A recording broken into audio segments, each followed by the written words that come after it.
Friends, when Kamala Hassan, a Brahmin, says the same thing, because Narayan also is a Brahmin, and here you have Kamala Hassan, a Brahmin, saying that Sanatanam is the problem and Sanatanam has to be countered. I think it is rare for a Brahmin to say that. Because Kamal Hassan is saying this, is his caste also a problem here? Why is it not easy for you to understand that, it is just caste discrimination that we'll be talking about? Namaste. Kamal Hassan చేసినటువంటి ఒక comment controversy అయింది 4వ తారీఖు అంటే trolling అయింది అది. So దాని గురించి ఇప్పుడు మనం మాట్లాడదాం. అంటే ఇప్పుడు నా ఛానల్ ఎక్కువగా నేను ఇవే ఎందుకు మాట్లాడుతున్నాను అంటే ఎఫ్కేఎస్ ఇప్పుడేమి ఎలక్షన్స్ ఏం దగ్గరలో లేవు. Elections are very far and then there is no point in talking about politics and all this. Let me educate at least my people. That's only my intention. So I'm making all these videos in this context that there is a controversy. తమిళనాడులో ఉన్నటువంటి controversy ఏంటంటే Kamal Haasan actor సూర్య organise చేసిన ఒక మీటింగ్లోకి వెళ్ళి ఒక comment చేశాడు. Education is the weapon to break the chains of dictatorship and Sanatan అనే పదం వాడాడు. இது சர்வாதிகார சங்கிலிகளை சனாதன சங்கிலிகளை எல்லாம் நொறுக்கி தள்ளக்கூடிய ஒரே ஆயுதம் இதுதான். இதை தவிர வேற எதையும் கையில் எடுக்காதீங்க. அதுல வெல்ல முடியாது. ஏன்னா பெரும்பான்மை தோக்கடிச்சிருவாங்க. பெரும்பான்மை மூடர்கள் தோற்கடிச்சிருவாங்க. அறிவு தோத்து போயிடும். இதை தாங்கி பிடிக்கணும். ఇప్పుడు సనాతన్ అనే పదము కాంట్రవర్సీ అయింది. నార్త్ ఇండియాలో ఉన్నటువంటి నెటిజన్స్ మొత్తం కూడా విపరీతంగా కమల్ హాసన్ గారిని ట్రోలింగ్ చేశారు, విబూష్ చేశారు. కౌంటర్ ట్వీట్లు ఇట్లా ఎన్ని ఇస్తారు కాబట్టి ఇస్తున్నారు. ఓకే, ముఖ్యంగా నార్త్ ఇండియన్స్ ఎక్కువగా దాని గురించి మాట్లాడారు. Mister Kamal Haasan, your family is known for సనాతన ధర్మ. Your father is a Sanatani. Have you forgotten that? Money, power has clearly come out of your mind and it has created, it has corrupted your mind. Mr. Kamal Hassan, apologize. Education is only the means to break the dictatorship and Sanatan అనే పదం వాడాడు కాబట్టి అది controversy అయింది ఇప్పుడు. Okay, సరే, ఇప్పుడు ఇది మీటింగ్ ఏంది అంటే ఇప్పుడు సూర్య అని మీ అందరికి తెలుసు. సూర్య తెలియనటువంటి ఎవరు లేరు. సూర్య ఈజ్ వన్ హీరో. అతను చారిటబుల్ ఆర్గనైజేషన్ అగరం అని చెప్పి ఒక చారిటీ ఆర్గనైజేషన్ రన్ చేస్తున్నాడు అతను. ఈ అగరం అనేటువంటి చారిటీ కింద చాలామందిని డాక్టర్స్ని చేశాడు. ఇక్కడ మనోళ్ళందరూ మహేష్ బాబుని గుండె ఆపరేషన్ చేయించాడు, సూపర్ స్టార్ అంటుంటారు కదా. అక్కడ తమిళనాడులో Suriya is the one another super star and he did so many charitable things in the Tamil Nadu Suriya. So ఎవరికైతే ఎడ్యుకేషన్ ఫ్రీగా చేస్తున్నాడో చారిటీ మీద అతను ఒక మీటింగ్ పెట్టాడు. ఆ మీటింగ్కి పిలిచి చీఫ్ గెస్ట్గా కమల్ హాసన్ని పిలిచాడు. ఇది కాంటెక్స్ట్. ఆ కాంటెక్స్ట్లో కమల్ హాసన్ మాట్లాడుతూ ఆ యొక్క ఎడ్యుకేషన్ పాయింట్ ఆఫ్ వ్యూలో education is only the means to break the chains of dictatorship and Sanatan అనే పదం వాడాడు ప్రసంగం ఇస్తూ. అంటే నియంతృత్వం నుంచి సనాతన్ నుండి మిమ్మల్ని విడిపించగలిగేది చదువు ఒక్కటే అనే పదం వాడాడు తెలుగులో. సరే, ఇప్పుడు నియంతృత్వం నుంచి చదువు అనేది మిమ్మల్ని విడిపిస్తుంది అంతవరకు ఓకే, కానీ సనాతన్ అనే దాని గురించి మాట్లాడాడు. ఇప్పుడు మా సనాతన్ మీకేం చేంజ్ చేసింది? సనాతన్ నుంచి విడిపించేదండి. సనాతన్ మీరు అర్థం చేసుకోలేదు. సనాతన్ అంటే చాలా గొప్పది అది ఇది అని చెప్పేసి నార్త్ ఇండియాలో వాళ్ళు, సో ఎలాగో బీజేపీ వాళ్ళు రియాక్ట్ అవుతారు. సో బీజేపీ వాళ్ళందరూ మాట్లాడుతూ వచ్చారు కమల్ హాసన్ గురించి. ఇక్కడ నా ఉద్దేశం ఏంటంటే, see, if someone's suffering should not be some other person's family pride. ఇదిగోండి నా కుటుంబ గౌరవం అని చెప్పేసి మిగతా వాళ్ళని మనం సఫర్ చేయకూడదు. అంటే ఇదిగోండి మా కుటుంబంలో కోడళ్ళు అత్తలకు అనుకూలంగా ఉండాలి, అణిగిమణిగి ఉండాలి, మామని రెస్పెక్ట్ చేయాలి, ఫ్యామిలీని రెస్పెక్ట్ చేయాలి. మీరు మా కుటుంబం ఆచారం ప్రకారం మీరు ఇళ్లలో పనిచేయాలి తప్ప బయటికి వెళ్ళి తిరగకూడదు, మీరు బయటికి వెళ్ళి ఉద్యోగాలు చేయకూడదు, ఆడపిల్లలు చదువుకోకూడదు అన్నాం అనుకోండి, then who is the sufferer? The daughters-in-law are the sufferers, right? మన కుటుంబ పద్ధతులు, మన యొక్క కుటుంబ ఆచారాలు అనేవి వేరే వాళ్ళకి బందీకానం కాకూడదు. మన వ్యాపార ఫిలాసఫీ అనేది వేరే వాడికి బందీకానం కాకూడదు. చిన్న చిన్న వ్యాపారాలు మొత్తాన్ని చంపేసి మన యొక్క పెద్ద వ్యాపారం సృష్టిస్తాము అని అంటే అక్కడ సఫరర్ ఉంటాడు, చిన్న వ్యాపారి. ఓకే, మన యొక్క కులం అనేది వేరే కులాలకు ఇబ్బందిగా మారకూడదు.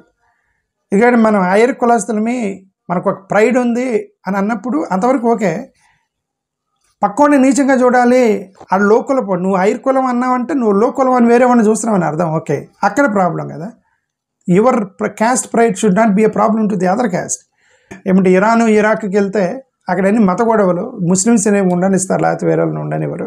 కమ్యూనిస్ట్ కంట్రీస్లో ఆ కమ్యూనిస్ట్ భావజాలంతో వాళ్ళు వేరే వాళ్ళని ఇబ్బంది పెట్టడం, ఇవన్నీ ఏంటంటే your society should not B A problem to the other people. Finally Sanatan అనేది వేరే వాడికి ఇబ్బందిగా ఉండకూడదు. ఇక్కడ ఈ సనాతన్ అనే దాని దగ్గర ఏందా ఇబ్బంది అని అంటే 90% of Sanatan is talks good. 90% సనాతన మంచిగా మాట్లాడుతుంది. 99% అనుకోండి, 90 కాదు 99% సనాతన మంచి మాట్లాడుతుంది. But there is that 1% is talking about caste. మనుధర్మ శాస్త్రంలో వర్ణ వ్యవస్థలో ఉన్నటువంటి ఆ కులభావం అనేది ఎక్కువగా వేరే వాళ్ళకి ఇబ్బంది అయిపోయింది. See, the problem happens to be that there is no one accepted definition for Sanatana Dharma. What the South sees it, or rather as Dravidians see it, is Sanatana Dharma is about the Varna system, and hence it is steeply, placed in the Manu Shastra. That entire thing is about Varnashram Dharma, and hence you have to break that, because Manu very clearly says that the so-called lower caste should not be educated and whatnot. So that is where the entire Tamil pantheon sees this issue, barring of course the BJP, which says that Sanatan means something else. Sanatani is equivalent to a saint. Suffer అయిన వాడు open అవుతాడు, ఇదేంద్రా మాకు ఇది అన్యాయం అని చెప్పి మాట్లాడతాడు. వేరే వాడిని హక్ చేసుకున్నావు, బాడీ అంతా బాగానే ఉంది కానీ నీ బటన్ వెళ్ళి గుచ్చుకుంటుంది, వాళ్ళ బటనే మొత్తం అంతా బాగానే ఉంది మంచిగా ఉంది కానీ బటన్ గుచ్చుకుంటుంది అనుకోండి. You ask them to remove the button, right? Your button is poking me when you are hugging, so please remove it. Then you cannot say that I am beautiful, I am handsome, full బాగున్నాను కదా అంటే నేనేం కాదు, example చెప్తున్నా, మళ్ళీ ఈడేం బాగున్నాడని మీరు అనుకోకండి. Okay, నేను బాగానే ఉన్నాను కదా, ఒక చిన్న పొడుచుకుంటే ఏమైంది అని మనం కూడా అవతల పొడుచుకుంటాను, దాన్ని తీయాలి నువ్వు. Okay, same like when you talk about 99% Sanatan is good, but that one part which is troubling others is the caste system. తమిళనాడులో వచ్చినటువంటి ప్రధానమైన సమస్య 90% తమిళియన్స్ ఆర్ ఎస్సీ ఎస్టీ బీసీలు. తమిళనాడులో 90% ఎస్సీ ఎస్టీ బీసీలు తమిళనాడులో వాళ్ళు ఎక్కువ సఫరర్స్ మిగతా వాళ్ళతో పోల్చుకుంటే, because of lower communities percentage is more in Tamil Nadu, so they are the major victims. Obviously they talk, ఆ పోకు తీయమని ఆ పోకు తీయడానికి ప్రయత్నించాలి తప్ప ప్రసంగాలు ఇవ్వటం అనేది దానివల్ల ఉపయోగం లేదు. అది సో ఇప్పుడు నిన్న కాంట్రవర్సీ ఏంటంటే, ఈయన ఈ మాట అన్నాడు, ఈ మాట అనగానే కొంతమంది ఒక కొత్త సిద్ధాంతం తీసుకొచ్చారు. అదేంటంటే కమల్ హాసన్ క్రిస్టియన్, అతను పాస్టర్గా పనిచేశాడు అని చెప్పేసి పాత వీడియో ఒకటి తిప్పుతున్నారు.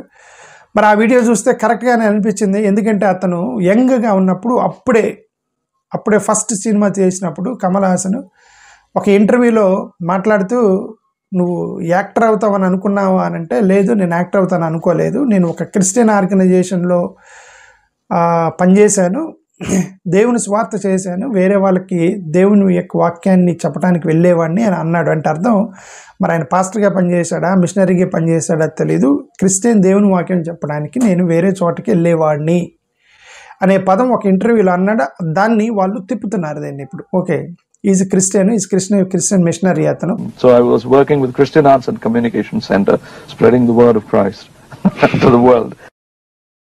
So I was working with Christian Arts and Communication Center, spreading the word of Christ to the world. అందుకనే ఇతను సనాతన నుంచి మాట్లాడాడని తిప్పుతున్నాడు. బట్ అదే కమల్ హాసన్ తర్వాత ఏమన్నాడు, do you believe in God అంటే, no I don't believe in God అన్నాడు. Do you believe in God? No. Do you believe in God? No. నీ దేవుడు అంటే నమ్మకం లేదు అన్నాడు. తర్వాత అంటే అర్థం ఏంటి, ఇది కూడా ఒక క్వశ్చన్కి సమాధానం.